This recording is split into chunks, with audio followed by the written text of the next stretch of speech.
So my name is Brenda Crump, and my company is called Beck Employment Consulting and Facilitation, and I've been doing this work for about 20 years. It's a company that I started because I really enjoy helping people find passion in their career, helping them to sort of figure out what they need to do in order to get from point A to point B in the shortest amount of steps. I think when people are looking for work here in Canada, something that's really important to employers here is that people are prepared with the right documents. And basically those would be a targeted resume, a cover letter that would accompany the resume, and a list of references. So those are things that are really important to an employer to have in their hand so that they can make the proper decision around who they'd like to hire for the position. A soft skill is a skill that really, it's really important to us as Canadians because it shows that you know how to get along with other people, that you have skills that you can grow in a job and get along with other co-workers that you're working with. So those are really important skills to list on your resume, as well as hard skills, which are more of those technical skills.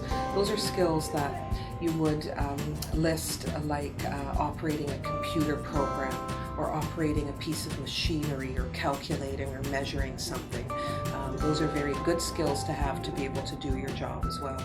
So that's the definition of a hard and a soft skill, and those are things that are really important on a resume.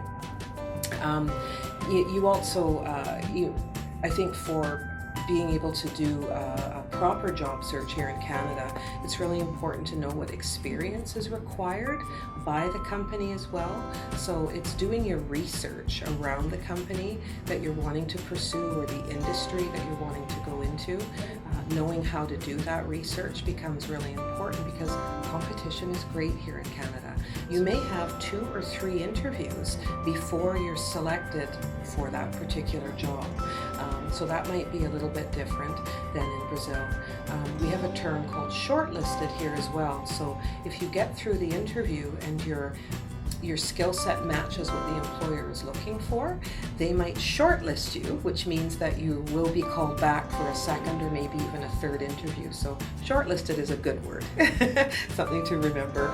There's also, to prepare for interviews, there's many questions that you could be asked. And if people are curious to see what some of those questions might be, there's a fabulous website, monster.ca, that you can look up. There's a lot of information in there on a lot of different topics, but there is a section in there on interview skills and questions that you can look up, and it's a great way to practice, to sort of be prepared for what types of questions we might be asking you here in Canada. So that's one thing. And just lastly, I think it's really, really important just to practice, not to be afraid to practice with friends, read things over, and just feel comfortable being able to express yourself, and it's okay. And it's okay to make mistakes when you're answering as well. English doesn't have to be perfect. If you don't understand a question, feel free to ask them to rephrase it. Even us, natural-born English speakers sometimes need to do that for certain questions, and it's fine. So punctuality is really important. Showing initiative in your job becomes very important to an employer as well as getting along with other people in the job site that you're working on, being a self-reliant worker, and also just getting down to business, focusing on the job, and being very professional at what you do. So those are some things that there might be some similarities and there might be a little bit of differences. But there's quite a few things that are different, but those are the main points.